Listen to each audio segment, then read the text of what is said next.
Euclid Hall Bar and Kitchen, and Stoic and Genuine, our newest little seafood place in Union Station. So thank you again so much for being here. I love talking to professional women because we need more professional women out there in the world, but I love talking about what I think, helped me get to where I was in this business that was so crazy. And, when I was a child, I never really wanted to fit in so much as find my own path. And I didn't, if, all the cool girls did this, I probably wasn't there, I probably wasn't with all the cool girls doing that. And sometimes that was hard for me, but I do think it helped me really create my own identity and really work on who I am and what I like and what I like to do and who I want to be and what I want to be like, And I do think that was important for me. And of course, my mother, who's a professional single woman, fostered that relationship in me, completely. Do whatever you want to do, just be happy, and that's something that we followed. But some of the things I think drove me to where we are today. I like to surround myself with people of like minds in my vision of what we want to do in the food industry, like Missy, our general manager here. She's fantastic. But I also like to make sure I tell people I don't want people to think like me. I really need people to challenge me. I really need people to think different than I think, or else we're all going along the same way. So we have a little partnership, my business partner Beth and I, and we are awesome. We met as business partners 15 years ago, and now we're best friends. We started a business relationship, and we really think different. I come at things from a completely different angle than she does, and I do think that makes us stronger, that we don't go to the same thing, we are nervous about the same ideas, we're all jumping headfirst at something. She's like, well, what about this? Oh, I didn't think about that. And I'll do the same thing with her. So I think that's super key in building relationships and building teams, that we have to have the same vision, but I don't think we have to think alike. I like to be challenged. I'm okay with somebody coming up to me and saying, I think we can do this different. Another thing I think has been really key for me, is I ask myself a question all the time on how do I stay relevant? In this business and food business, and it's probably the same in the IT business, right? I mean, if you're not new and on top, I guess, and I don't know a lot about the IT business, but in cooking and in the chef world right now, it's this giant explosion of chefs, and chefs become popular, and this and that and the other, and food has become trendy. Now, I stay away from trends. I hopefully would like to be on the front side of that trend, so I have to ask myself, are we relevant still? Is what we're doing inside this restaurant still relevant? People enjoying it? It still has a niche in society, and still people want it. At Rioja, we just remodeled Rioja, and after 10 years, we remodeled it. And we asked ourselves some questions. Okay, if we open this restaurant again, will we do everything the same? And some of those answers were no. Okay, 10 years into your business, if I did this again, would I have? No, maybe I wouldn't. Maybe I'd choose something different. Maybe we'd have a different service program. Maybe, not just different menus, but maybe we have a different philosophy on service, or on food, or on cuisine, or on sourcing ingredients for me. These are things that, are important to me. So I think that relevancy question is something we could all ask to not just be trendy, but to stay current. Because I do believe that if we're not pushing ourselves to stay ahead, we will fall behind. There are so many smart people in this world, in all businesses, and I think we just have to, push ourselves to stay relevant. That's been a big one for me. I also have a ridiculous amount of persistence. It helps. One of my guys has been with me 10 years, Jarrell, he's my second in command, so when I'm not around running 4 restaurants, he runs them. And he's like, you're relentless, you're 47 and you're still relentless. I'm like, well, I don't know, But I do know that the follow-up in our business, how things get done, the follow-up on every detail. And if I don't make it important, it's not going to be important to my sous chef. If my sous chef doesn't make it important, it's not going to be important to line cook. So we just have to believe that kind of persistence and relentlessness of what is our passion, what's our vision, and to share my vision as an overall vision with people. This is our goal. Our goal is for every customer to walk in here to feel XYZ, feel a certain way. Have this meal they remember, they take home, that they go away feeling very comforted and warm and fuzzy. You know, it depends which restaurant you're at. You know, Rowdy Euclid Hall is a little bit different, more of a different experience there. But, you know, what is that experience? One of the other things that I think has been good and hard to deal with too has been when we have a vision for some restaurants. Euclid Hall is a really good one, and Stoic and Genuine.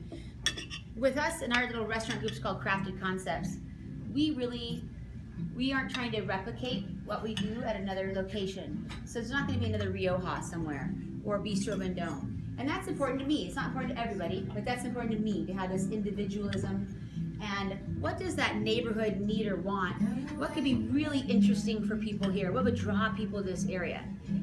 And if I think it's a good idea, and the partners think it's a good idea, sometimes those good ideas don't work at first. You know, sometimes they take a while. Euclid Hall didn't work at first. We had to put more money in and a capital call, and boy, we're like, oh gosh, you know. But I knew that if we just stuck with it and were quality and went to every customer and talked to every customer, walked in that door and tell me how you're enjoying everything. What would you like to see? You know, that marketing inside those four walls. You know.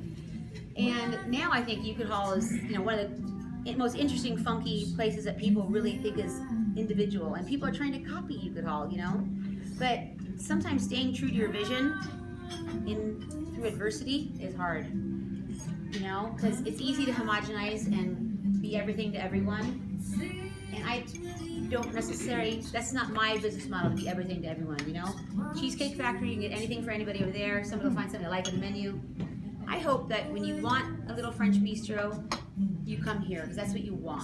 I'm feeling like I want to go to a little cute French bistro. It's quaint, you know. We're gonna have this nice little steak frites or something. Yeah. Or if you want something special, you go to this place. You know, a couple of the other investors at some of my restaurants said, "Well, you don't have this on the menu here." I said, "Well, if you want that, go to Rioja." You know, like I don't want to make them all the same. And I do think that staying true to your vision, whatever that is, and it's the same with product development, I'm sure, and all these different things. And how are you unique and interesting? It's because I'm not like everybody else, and I like that. I cherish that, and I cherish that in my people too, to not be like everybody else. And when I find them trying to puppet me, I get mad at them. I go, "Don't puppet me! Be you, damn it!" You know. So that's really been important to me too. And then, you know, to be honest, lastly, is I remember before we opened up Rioja 11 years ago, and I was really scared with this big giant loan, and the build out costs much more than we thought, you know, double and blah, blah, blah. That's what happens. And I'm like, well, I just kind of sat down one day and go, well, I guess if I don't make it, I'll just call my mom, see if I can move back. Thank God for moms. You know, but I was willing to bet on myself. You know, sometimes we're like, okay, this looks like a good bet, and sometimes we don't bet on ourselves. But I mean, you can bet on anybody. Bet on yourself. You know, bet on yourself to do it. No one here but yourself can do that. And you know, so that's what I think.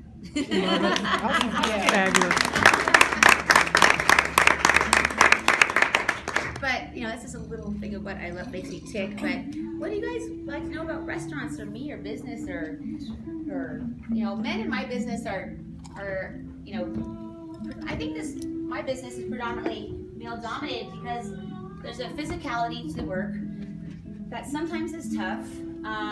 Even me, I own these businesses. I work 3 13-hour days in a row, and I don't usually work that much in my higher position, but sometimes you gotta do it, you know.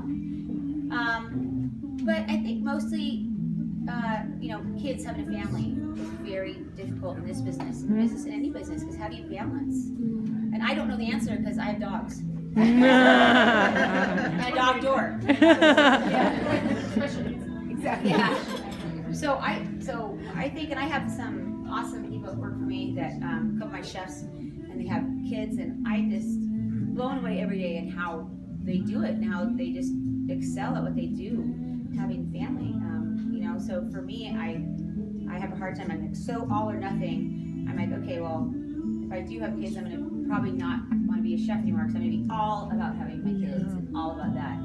I'm a very hard time about balance. So for you ladies who have done that, congratulations. A lot of wine. Yeah. I do that though. That's It does help. It does help. I would agree. I would agree.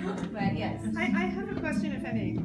So you don't come out the gate with a vision typically of owning 4 restaurants, right? I mean, you come out and your career has a progression, and there were certain things that told you in your mind, I imagine, because you're going down your own path, right? That, this is a risk worth taking. Do you remember the thought process of how you got from your first jobs to where you are now?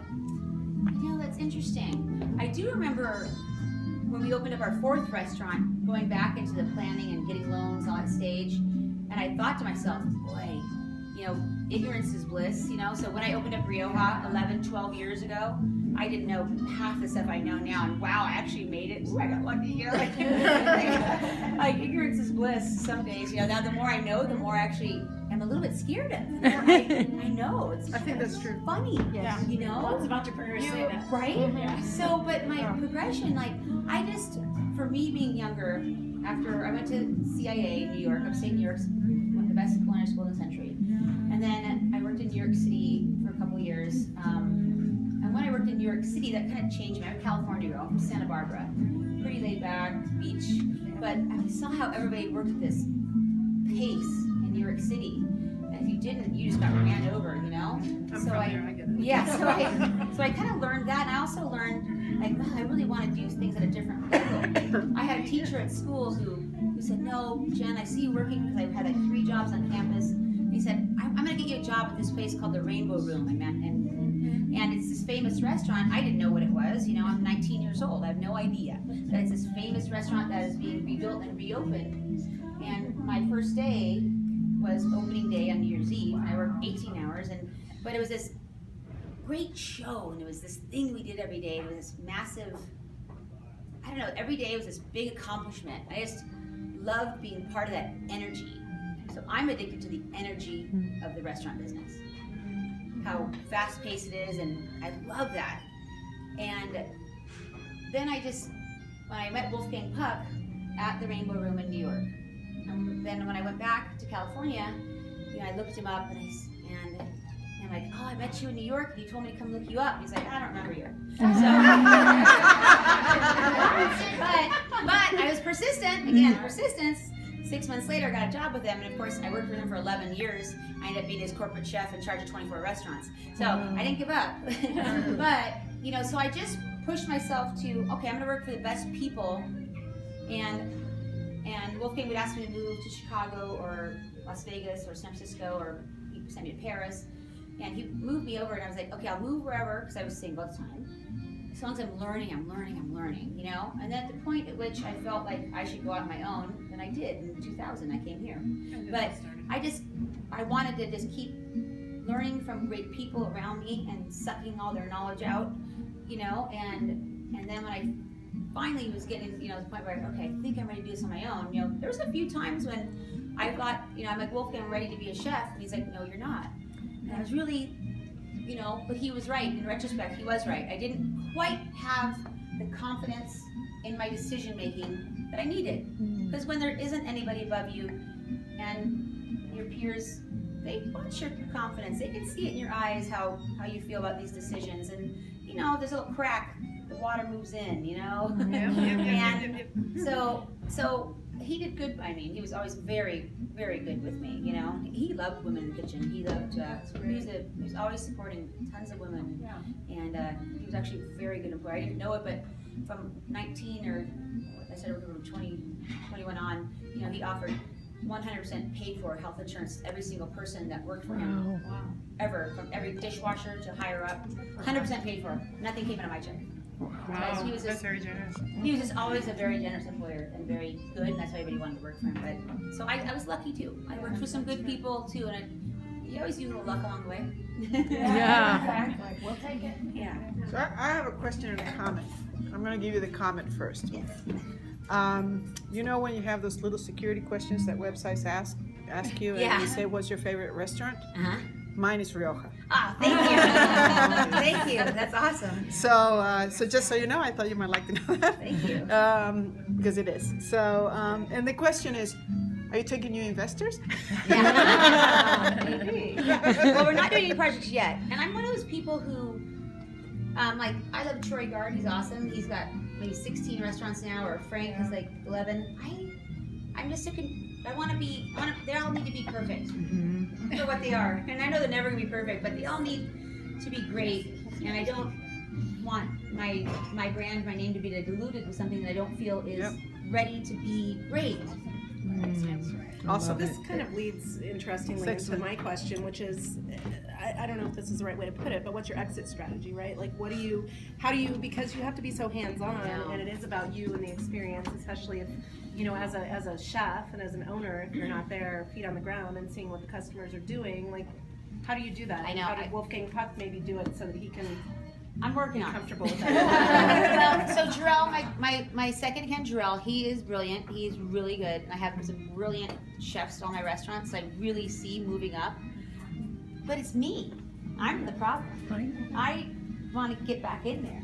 So I haven't figured it out yet. You know, because every time I step out a little too far and let Jarrell do things, I'm like, no, let me do it this way. You're not doing it right. You're not doing it right. Let me get in there and do it. You know. But so I do need to figure that out, and I don't know. So I have to tell you, it's an honest answer that I don't know. How long do you see yourself in this? Forever, or Well, 10 years, 20 years, or? you know, because we're owners too, you know, I could step out and not have to cook every day. I just love cooking though. So I still really love it. And I think that's why I still want to be in it. So if I wasn't, I don't want to work 13 hours a day. So, you know, but I'd love to come in for, 8 hours a day and pop around and see what everybody's doing. And that would make me really happy, you know? So we'll see how that works out. That's great. How did you get to choose Denver when you were, I mean, you Yeah. worked and lived in a lot of places that have great restaurant scenes. Yeah. And especially, 12, maybe 13 years ago, when you decided to Exactly. Denver was, Yeah. well, it wasn't where it was now. Rioja was kind of one of the new. Well, we opened Rioja, so Rioja is Right, but I mean, Yeah. that's what I mean. Oh, yeah. You were kind of So, on here, that was, When I was working for Wolfgang as his corporate chef, we would fly around and I'd help different places open up restaurants and things like that. And I didn't help him open the cafe here, but he would do some private parties for Phil Anschutz. And so we flew out to do some private parties for him and do some different places in Denver. And I just remember coming with him to Denver and just really liking it. I'm from Santa Barbara. And even though I lived in LA 10 years, in San Francisco, Chicago, New York, I don't like the city that big. It's not my thing. I want a little bit more of a manageable, medium-sized city. And I also love sunshine. But I really liked the people here were really nice. I thought the community was nice. And I thought there wasn't any good restaurants. So I really did. There wasn't that many good restaurants. In '99, it was like Kevin Taylor and Zenith and That's it. So yeah. So I moved. So I kind of, Wolfgang really wanted me just to open up my own place right away, and I said, I have a plan. I'm going to take this job with the Kimpton Group at Penzano. And I'm gonna get to know the city, see if I like it. Then I'll know what they want, don't want on someone else's dime. And then I'll open up my own restaurant. And that plan did work out. He didn't like the Kimpton Group. He didn't want me to work for him, but it's okay, But so that's what I did. And I thought it was a good plan. It seemed to be okay. Yeah. So a couple of questions. First off, what kind of dogs do you have? Labs, a yellow and a chocolate. And then kind of just, I'm interested in the process of you've got 3 or 4 different restaurants that are really different. So what happens within you? What happens within you that inspires you to okay, now it's going to be this? Yeah. Well, so people do ask us to do restaurants all the time. So there's one restaurant now, people are asking us, what do you want to do? And so I'll look at a location and say, okay, I think this would be really good here. So I don't want to compete not only with myself or with people around me maybe. I'm not going to open up a French restaurant and do a French restaurant or something like that. Or it could be something that's been inspiring me that Denver doesn't have. And that's what it's been in the past. What does Denver need? What would be fun in Denver? What would people come to? So they wouldn't just come from the neighborhood, they'd come from all around. and then I'll just kind of dive into that, whatever that is. The seafood oyster bar at Stoic and Genuine. We wanted it to be this kind of bi-coastal thing, and we wanted to do a lot of fresh shaved ice. The granita bars that we have. One of my girlfriends is a chef. She did this granita bar at my wedding, and ever since then, 5 years ago, those different shaved ices, and we put them on things. They were great on oysters. They were great in drinks. And I just thought that'd be really different, and no one has that. And